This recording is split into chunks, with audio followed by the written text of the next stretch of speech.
All right, we're going to kick off today's event. Good afternoon, everyone.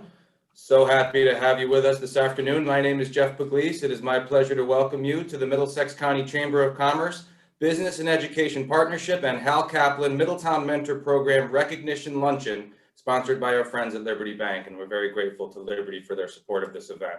We are thrilled that you can all join us today for this important event, which will highlight some of the terrific partnerships between the business and education communities in Middlesex County. We also look forward to a great conversation with our guest speaker, Wesleyan University President Michael Roth. Before turning the program over to Chamber President Larry Mchugh, I would like to invite our viewers to submit questions via the chat portal or the Q&A portal, and we will do our best to get it into the conversation. If you are joining us on the phone or via Facebook Live, you can email me your question directly to Jeffrey, Jeffrey, at middlesexchamber.com. I also want to very briefly thank the state and local officials that are with us today, and we have several, including Middletown Mayor Ben Florsheim, Middletown Councilman Vinnie Lafredo, Portland First Selectwoman Susan Bransfield, and Cromwell Town Manager Tony Salvatore. And as always, a quick shout out to my colleague and fellow Chamber VP Johanna Bond for making the technical aspect of today's event happen and for truly making the event possible. So without further delay, it is now my pleasure to turn the program over to the President of the Middlesex County Chamber of Commerce, Coach Larry Mchugh. Well, thank you very much, Jeff, and thank you very much to both Liberty Bank for supporting us and David Glidden, who has just been terrific since he's taken on board with Liberty Bank. And of course, my good friend Michael Roth for joining us here today. It gives me a great honor now to introduce our chairman, who has done a fantastic job this year leading us through the COVID situation, Tom Byrne.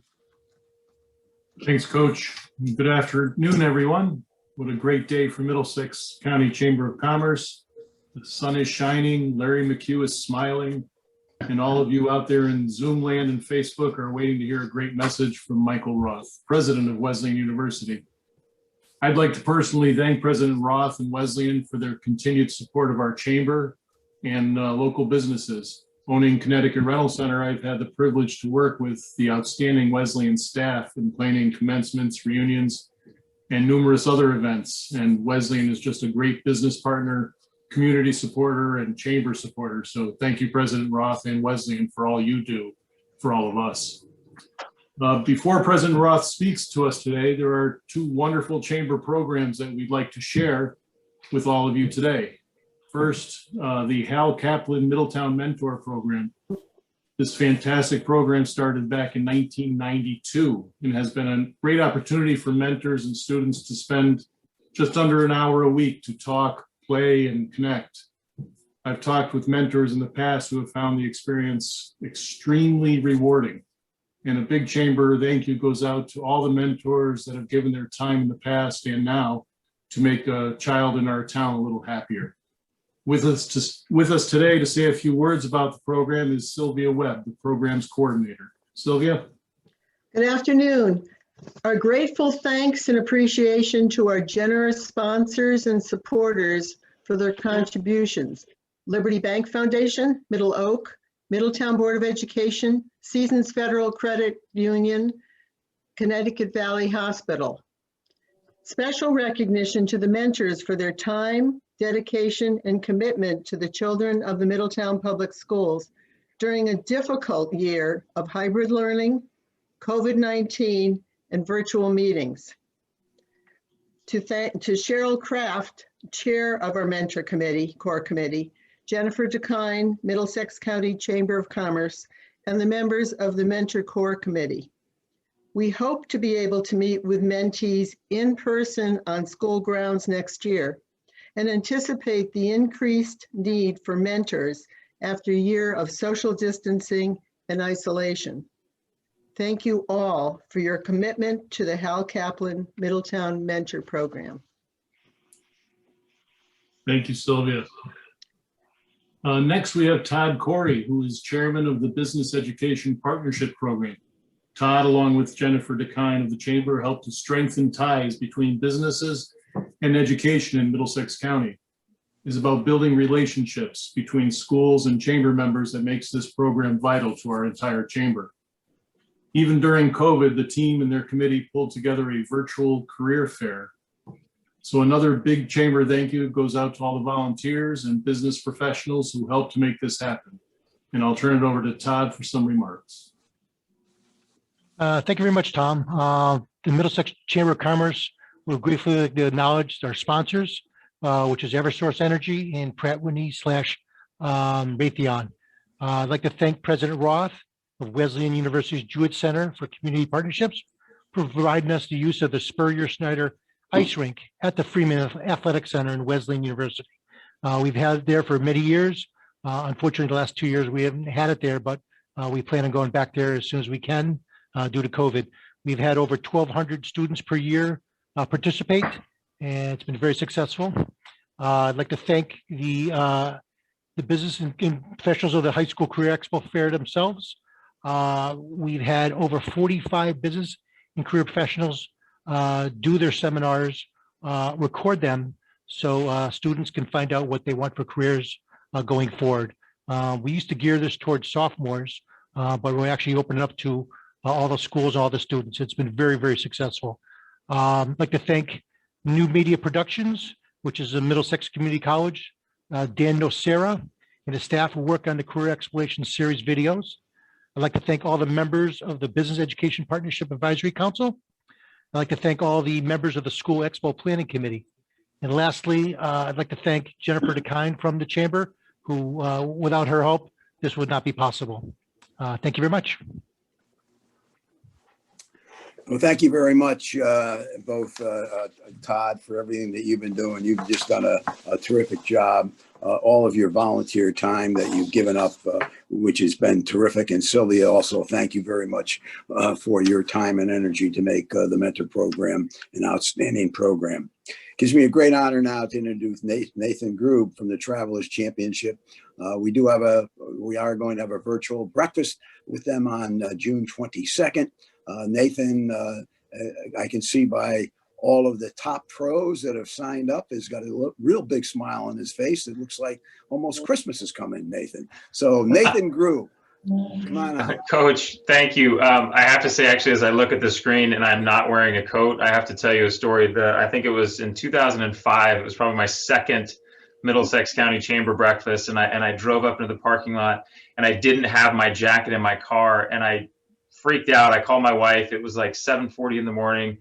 And I said, you have to get down here with my coat. We had a 4-month-old baby at the time. And I was like, this is a very serious breakfast. If I don't have a coat on, like they're not going to invite me back. And let's just say she threw the baby in the car, drove down, got me a coat. And I had my coat on for the breakfast. And I obviously don't have it this morning, Larry. And that's pure laziness on my part because it's literally downstairs. So that either shows you how I have regressed as a representative, or I've just embraced the fact that I don't know where my jackets are anymore. So anyway, thank you very much for letting me say a few words. Obviously, we are 54 days away from the tournament.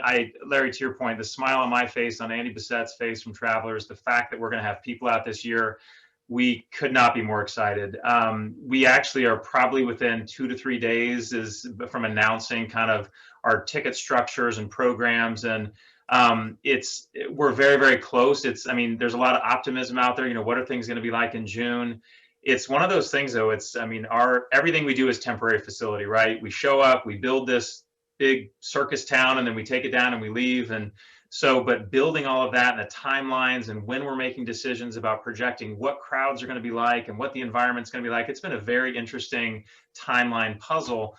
But we feel very good about the plan that we have in place, working with the state and the town health officials and public safety officials on, hey, this is a number and a type of experience we feel very good about.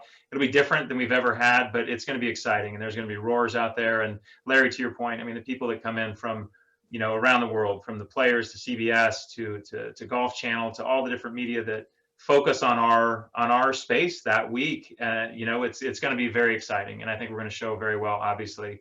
So I'm looking forward to seeing everyone out there, but look very closely, more information to come, more players and more ticket information. And Michael, I just wanted to say to you, thank you for being a part of this. I think over the last year, if there's one thing that's hit me through all of this, is the importance of education, the importance of how we're processing information, the importance of taking all the data that's out there that's coming at us over the last year and being able to process it and say, we need to think through this, and what does this say? And just the importance of just the term education, I think over the last year has been something that I think is very, very important and relevant to all of us when you see when people don't look at it from a certain perspective of critical thinking. And I mean, there's some really bad implications to that. And so thank you for what you're doing and the environment that you're creating to just, reinforce how necessary and important education is in our community and our culture. So thank you for being here this morning. Thank you, everyone. And we'll see you in 54 days where the sun always shines that week for sure, Larry. About 78 and sunny, I think is what you've guaranteed. So we're excited about that. Got that right. Sun always shines in Middlesex County. Might be England, but it'll be shining someplace. Okay.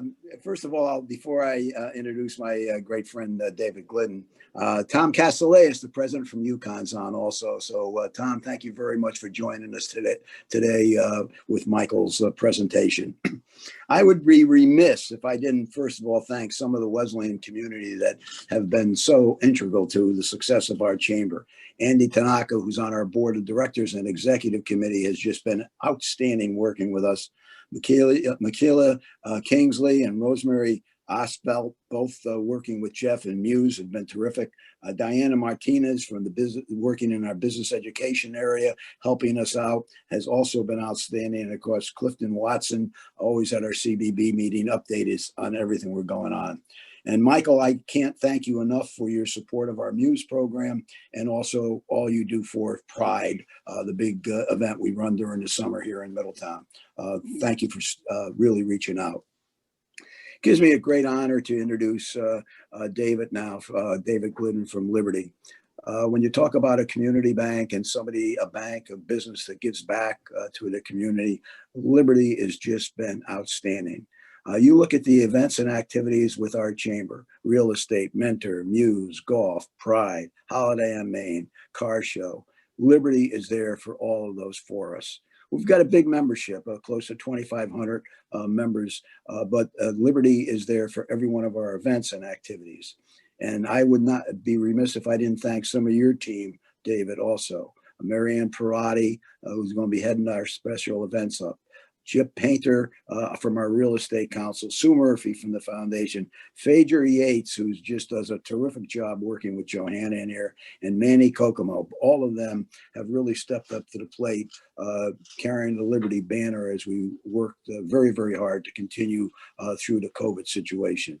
And thank you to Liberty for being there for so many of our businesses, especially during PPP. Which has been vital for the economics of the state of Connecticut. Liberty has stepped up to the plate big time. And again, thank you so much for your community involvement.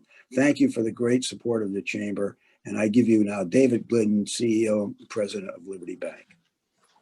Well, hey, thank you, Coach, for those kind words, and I'll accept them on behalf of my teammates here at Liberty. Certainly not Dave Glidden, but thank you for that. And Mr. Chairman Tom, thank you for having us. I did want to acknowledge and thank Sylvia and Todd for the programs that you're running in your organizations are. I'm a huge believer in that, and I don't think we've ever seen a time when the things that you're doing from mentorship and with our youth and high school students is never been more critical. So thank you. And Nathan, thank you, and the Travelers what you do, putting on obviously a critical on the map event, and look forward to another successful one this year. So thank you. Good afternoon, everybody. On behalf of the Middlesex Chamber and my teammates here at Liberty Bank, I want to thank everybody for joining us today. As Coach mentioned a little bit, but as Liberty, we dedicate well over $1.5 million a year annually right here in Middletown to community partnerships through corporate sponsorships and foundation giving. So sponsoring today's luncheon was a perfect match for us as a local business leader in Middlesex County and a strong community partner. First, Liberty Bank and Wesleyan University date back to 1825 and 1831 respectively. So we've both been an integral part of this community for nearly 2 centuries. Not a lot of companies or institutions can say that. Second, inviting President Michael Roth to be our feature speaker today really reinforces the partnership businesses must have. I think we do have here, but they must have with local colleges and universities, especially internationally known and highly regarded institutions like Wesleyan. So like all of us on today's call, Wesleyan is a key driver for our local economy and has a strong connection to downtown Middletown. We all know their faculties and students are engaged citizens, just like our own employees. The university provides a robust pipeline of talented workforce right here in Connecticut, which is so critical for us in all of our communities here. And they do so much more as you've heard about. So I'm pleased to introduce today's featured speaker, Wesleyan University's president, Michael Roth. President Roth, Wesleyan class of 1978, became the 16th president of Wesleyan University on July 1st, 2007. President Roth has undertaken a number of initiatives that have really energized the curriculum and made Wesleyan education much more affordable.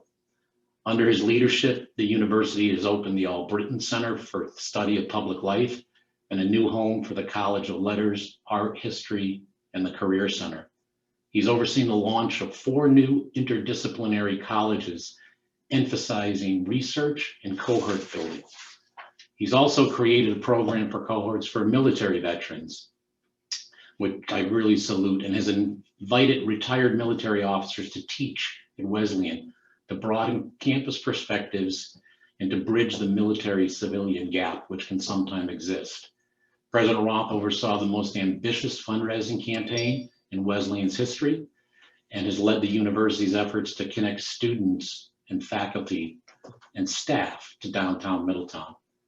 President Roth is committed to making sure that Wesleyan students go beyond what they thought they could accomplish and focus not only on the good of the individual, but the good of the world. So please, gives me great pleasure, and please join me in welcoming our special guest, President Michael Roth from Wesleyan University. Michael? Thank you very much, Dave, and thank you, Chamber. Thank you for inviting me to speak with you all today. Coach, it's good to see you even at a distance. I miss the schmoozing that we can do at the breakfast and seeing all the business leaders and political leaders and educational leaders and so on, civic representatives that I usually get to see at the chamber breakfast, but soon, right? It's going to be back to normal, and everybody's doing their part. And I'm going to tell you a little bit about what we've been doing at Wesleyan. But Nathan's jacket story made me think, because this is the jacket, you can't really, thank goodness, can't see it very well because it just hangs in the corner here for such occasions. But my jacket story at the chamber was that I went to a chamber breakfast, one of my first years, and I came back to the office, I guess it was just before 9, and I put my hands in my pocket. I say, who the hell put their keys in my coat? And then my assistant looked at me and said, no one. You took someone else's coat. There's some very angry business guy at the chamber breakfast because I got a ride with Tanaka, but I had somebody else's coat in their car keys. So so it's good that I'm on Zoom, I guess. I can do less damage, apparently. So I thought what I would do today is to give you an overview of how we've dealt with the pandemic. We could talk about other things too, if you'd like. I mean, an hour from now, I'm doing a panel at the University of Chicago on free speech and issues of cancel culture and such things. And this is a topic I write a lot about in the press and in a recent book called Safe Enough Spaces. And so we could talk about that if you'd like, if you have some questions. I'll try to keep my remarks pretty short, 15 minutes or so, and see if you have questions for me. But I thought, since we're all dealing with COVID as people involved in enterprises of various sorts, not-for-profit, for-profit when we can, and business and civic leaders, I give you a sense of how we dealt with it. I was down on Main Street today, actually, to buy a few things at the bookstore. I was shocked to see the person who runs the bookstore come in and say, "We're having a great year," she said to me. "We're having a great year." And I thought, oh man, this is the chamber, right? It's been a tough year. It's been a horrible year for so many of us. And there is the person trying to make it work. You know, it's been a great year because we're still working, right? We're still doing what we want to do to provide the services we provide to our community. So I salute the folks at RJ Julia, and I salute all of you who are involved in enterprises in Middlesex County that are giving people the services they long for, that they want, and that will be back to full strength soon. Full strength at Wesleyan means about 3,200 students, about 1,000 employees, and about 300 acres of land and 300 buildings. 300 buildings, yeah. The major maintenance budget is something of an astonishing complexity at Wesleyan. And last year in March, we had a faculty meeting very early in the month, right after our Board of Trustees was here. And I always speak last at the faculty meetings. And I went to the faculty meeting and I said, you know, one of my friends and colleagues said to me, you know, this pandemic thing, this kind of, or the virus, probably didn't say pandemic, the virus could be quite dangerous, and maybe you ought to cancel spring break, he said to me, and try to get as much of the semester in as possible. I said this to the faculty. They all broke into laughter. 4 days later, we start closing down. It was that fast. And for all of us, right? I mean, there were people who knew more certainly than I, but for many of us who felt we were in loops of information that were pretty good in the past, suddenly we went from making a joke about closing down to, in my case, dealing with irate parents who were angry at me because their kid couldn't go play baseball in Arizona or play tennis in Florida during spring break. And then, you know, within weeks, we were trying to figure out how to close the campus, how to not have people come back for their things, and then how to take care of the students we had who had nowhere to go. Because we have a couple of hundred people who really depend on us for housing. I mean, we house all of our students, almost everyone, but some of them have alternatives. But more than I realized, actually didn't have alternatives. And so we kept them on campus. We wanted to keep them safe. And of course, everyone was, well, we were flying by the seat of our pants, right? We were hiring people to clean surfaces that we now know probably didn't need cleaning. We were creating plans for the workforce so that we could maintain the level of employment that that we were accustomed to, because our employees were accustomed to getting a paycheck. And we really wanted to avoid layoffs at all costs. We also wanted to avoid being an institution that, although in the past we were a strength for the community because we attracted people from all over the world. Now we could be a danger to the community, right? Because we attracted people from all over the world. How could we be good neighbors? So as spring turned into summer and we dealt with, you know, the kids who just, not only, you know, sports seasons canceled, classes going online, and people were able to finish and get their credits and all. But I didn't realize how tough it would be for young people who really wanted to watch over that terrace at Wesleyan on our central quad, our field, to get their diploma from me. You know, I guess I got a little jaded over there. I've been doing this for a long time. And I didn't realize, for some of our, you know, very cool Wesleyan students who say they don't care so much about this or that, there were a lot of tears in my office from students who really missed that ritual of graduation. In fact, we did something. I came back and put on a robe and a gown and a hat, and I gave a speech from that terrace, but it was broadcast. You know, there were, I don't know, 50 people in the field instead of 5,000. And then we had the summer to plan for the fall. And it was like all of you who were trying to manage payroll and trying to do budget planning and try to keep people safe. It was really a logistical challenge.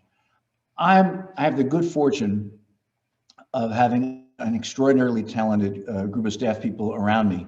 And what I have learned over, now it's my 14th year as president at Wesleyan, is that I had to let them do their job. You know, one of our alums is Coach Belichick. You know, he talks about assignment football. Well, we had to do assignment planning. You know, I was used to intervening, sticking my nose in a lot of things as the CEO. But I had to say, you know, I got a really good chief medical officer. I have a really good person on physical plan. I have a really good people on the budget, et cetera, et cetera. I have a great chief academic officer. Let them do their job. And I realized, I don't know how you all, those of you who are in leadership positions, you may have realized this earlier than I did. I realized that when I was in the room, even if I kept my mouth shut, I distorted the process. So I really delegated a lot of the work to this team, who would then make recommendations to me that I could ask questions about, but they didn't have me in the room trying to anticipate where I wanted to go, because I didn't really know enough to have an informed view, right? I was not an expert. And so we decided over the summer that we could operate safely if we tested people twice a week. And by people, I mean everyone on the campus, test them twice a week with a PCR test, a highly accurate test, as long as we got the results within 48 hours. And thank goodness the Broad Institute in Cambridge retooled itself as a testing service, and as a not-for-profit kept the price quite low, so that you still, with twice a week for everybody on campus, it's expensive. But they said, we'll pick up the test tubes, you know, so you swab your nose yourself, stick it in the tube, and usually in a day you get your results. By doing that, we were able to catch cases before they spread too far. Very simple. It's a math problem, and we called David Paltiel and Dr. Walensky, who's the head of the CDC. They were incredibly generous with their time. I actually have never met them personally, but they met with our team. They gave us advice. They went through the models with us, and they said, if you test regularly and get quick results, you can contain the virus. You'll have cases, but they won't spread too far. So there was a summer spike in many parts of the country. We got quite nervous about bringing people back. We didn't want to be a carrier of germs in Middletown. And we wanted to be good neighbors. And so, and we didn't know if our students would behave, frankly. You know, they're young people.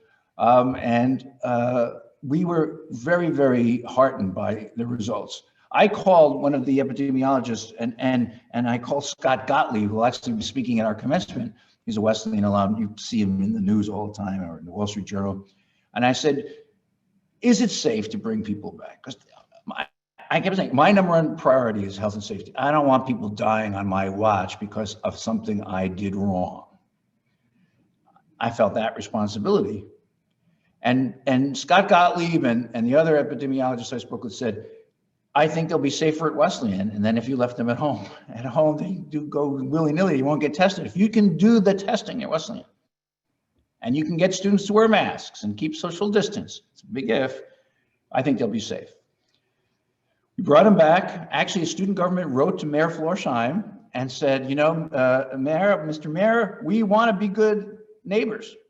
We will wear our masks. We will take care of the social distance protocols. We want to work with Middletown. We don't want to be a threat to Middletown. And so we had what we call like a soft bubble. It's flexible. We wanted people to be able to go into town when the numbers were low, as they have been. They wear their masks, but they shop, they eat in restaurants, they get takeout.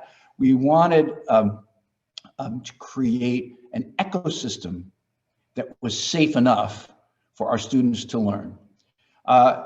And we had in the fall, I'd say about 45% roughly of our classes were either a hybrid or in person. So some in-person classes, they mixed it up with hybrid, with online Zoom courses. And it worked out pretty well. We had a lot more time to prepare good courses. The course evaluations that we get from students were very encouraging. People would have preferred to be on campus, but they were grateful for the classes they did have. About 2/3 of our students came back initially, and I think now about 3/4 of our students are back in the spring semester. And they've been wearing their masks. They've been, for the most part, avoiding large parties and not having large parties. And when someone breaks the rules, it's likely to be another student who lets us know so that we can keep things from getting bad. Our goal is not to have everybody be like in a cocoon or somehow, washing their hands all the time. That's not college.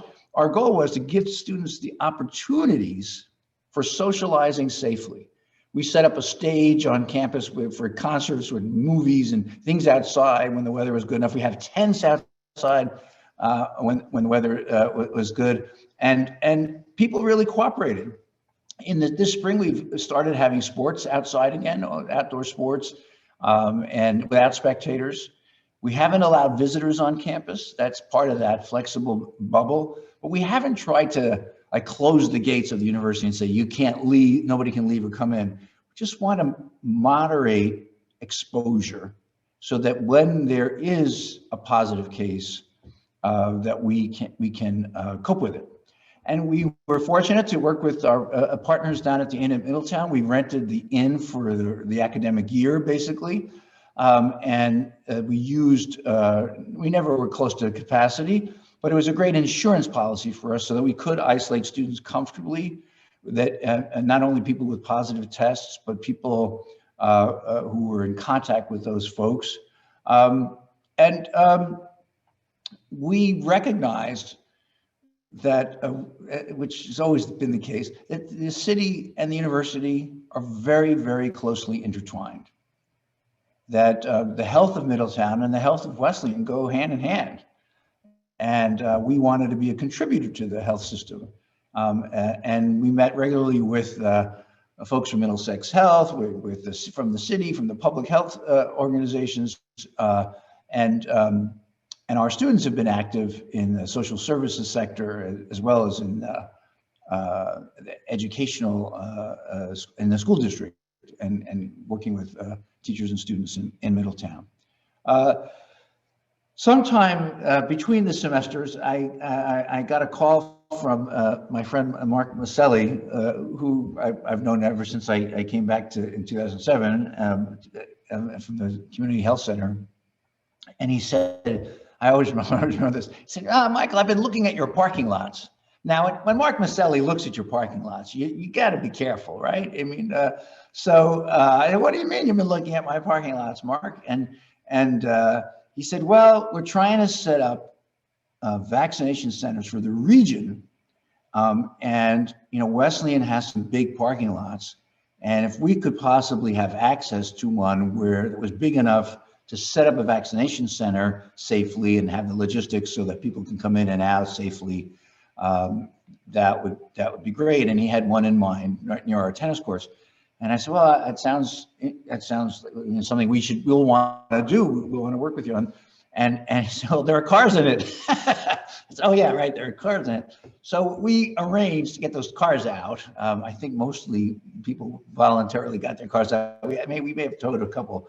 And so that we're not going to use that lot. It's going to give it to CHC, and they'll work with the state, the National Guard, and other great partners to set up a super vaccination center.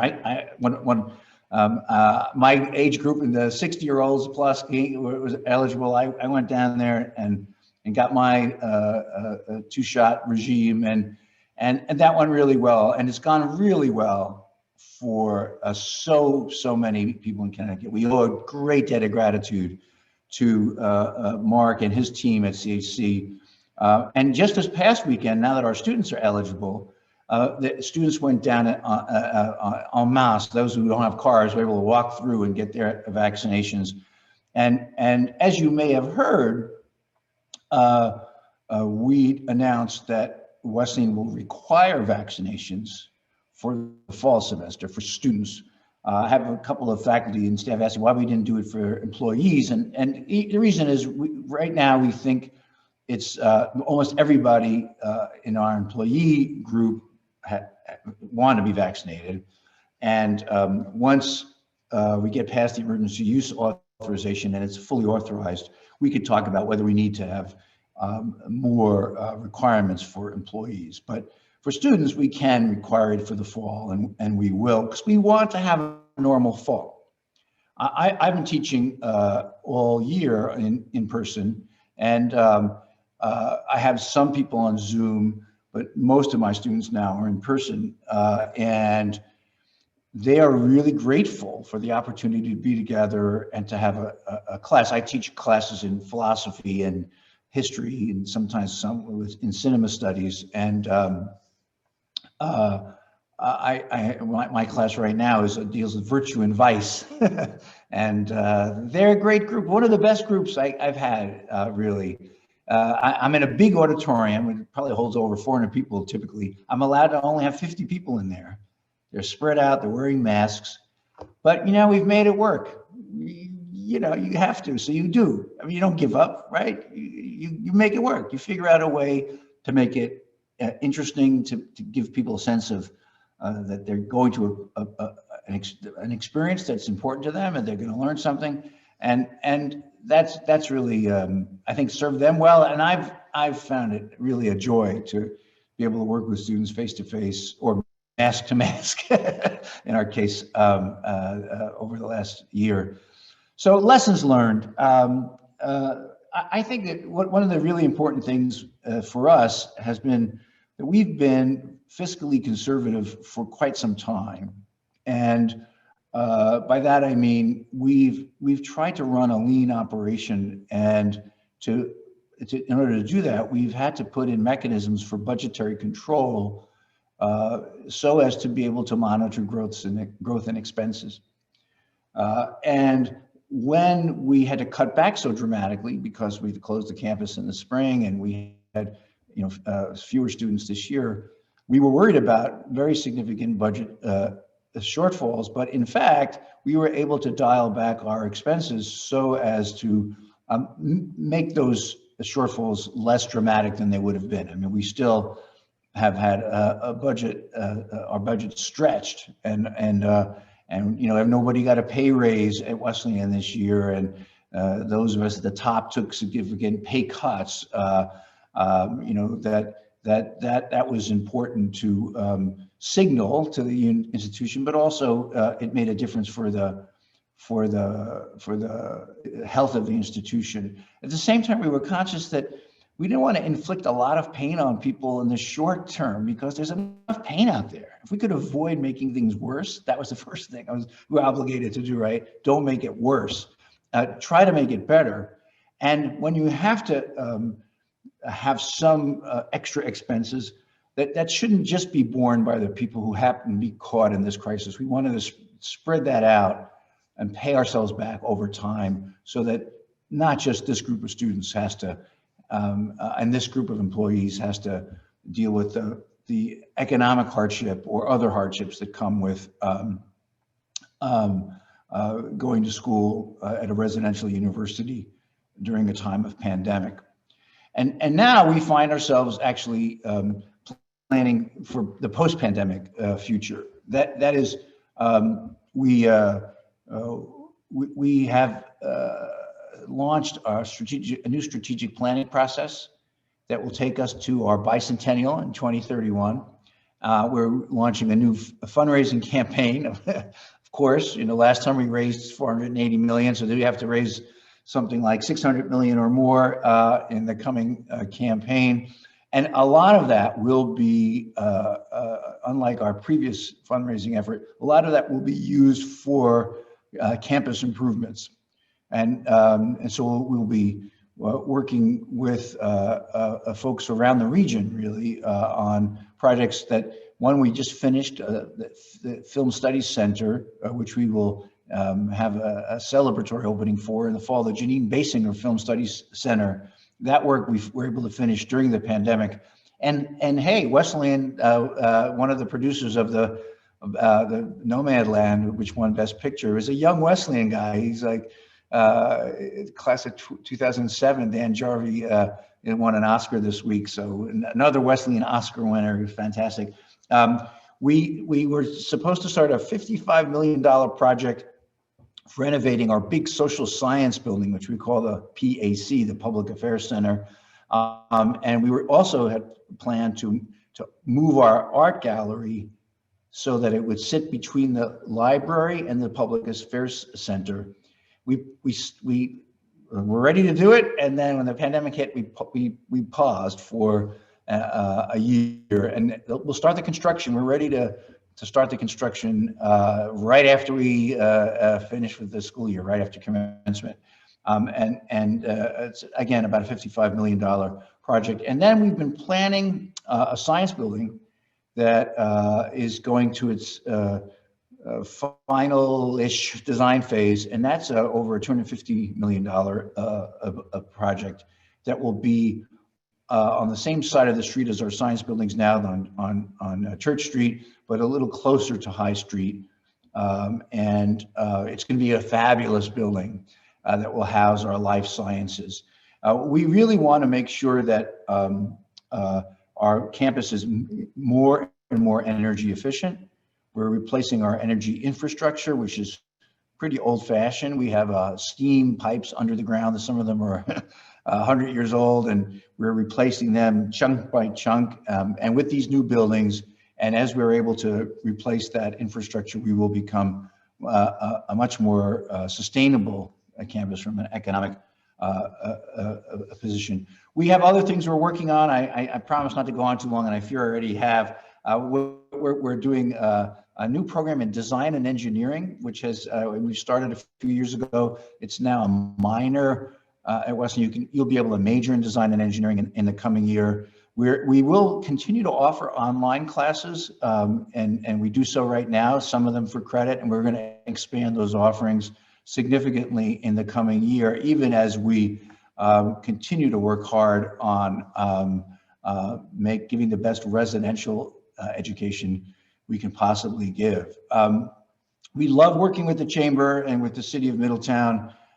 We feel like we are a significant contributor to the economy here, but we are also a significant beneficiary of the great work of the ecosystem of businesses and civic institutions and educational institutions in Central Connecticut.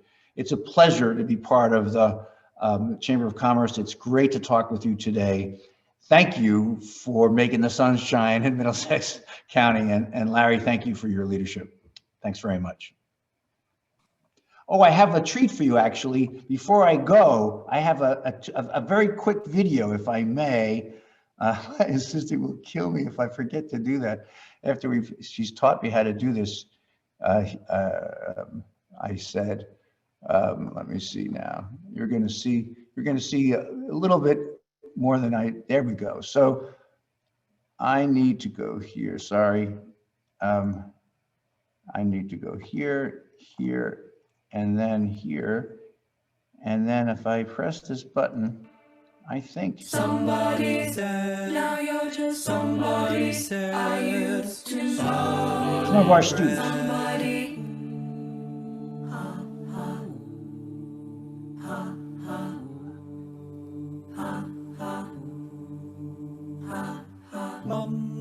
Somebody said you got a new friend.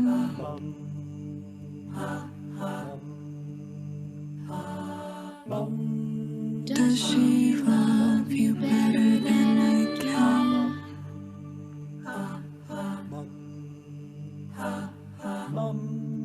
Big black sky over my town.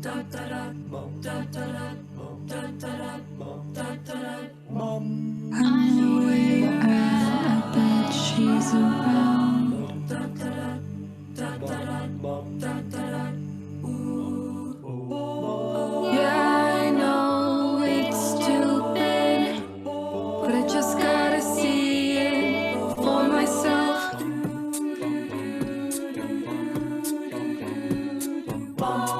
you didn't have to cut me off. Make out like it never happened and that we were nothing. I don't even need your love, but you treat me like a stranger and that feels so rough. And you didn't have to stoop so low. Have your friends collect your records and then change your number. Guess that I don't need that though. Now you're just somebody that I used to know. I just wanna dance all night. Now and then I think of all the times you screwed me over. But in me believing it was always something that I'd done. But I don't wanna live that way. Give into every word you say. You said that you could let it go, and I wouldn't catch you hung up on somebody that you used to know. I'm in the corner, watching you kiss her. Oh, I'm right over here. Why can't you see me? Oh, I'm giving it my all, but I'm not the girl you're taking home. Ooh, I keep dancing on my own. But you didn't have to cut me off. You kiss her. Make out like it never happened and that we were nothing. I'm right over here. Why can't you see me like a stranger? I feel so rough. And I'm giving it my all, but I'm not the girl you take. Collect your records and then change your number. I keep dancing though. Now you're just somebody that I used to know. So far away, but still so near. The lights go out, the music dies. There you go. So Wesleyan, some Wesleyan students there. I'm going to make sure that some other video doesn't start playing, which you probably will. There we go. So I don't know if there's time for questions, but I'm happy to try to answer. I think, Michael, I think that was so perfect. I would like to close it with that. Sure. Anybody has any questions, they can get back to us. That was a tremendous talk. And more importantly, the way it closed at the end, I don't have to say the sun is shining always in Middlesex County. It is really shining now. And thank you so, so much, Wesleyan, David Glidden, all of the people on this that are here with us here today, both on YouTube, Facebook Live, and also on Zoom. Have a great, great day. Wesleyan, Liberty, and this chamber, sun is shining bright. Have a great one.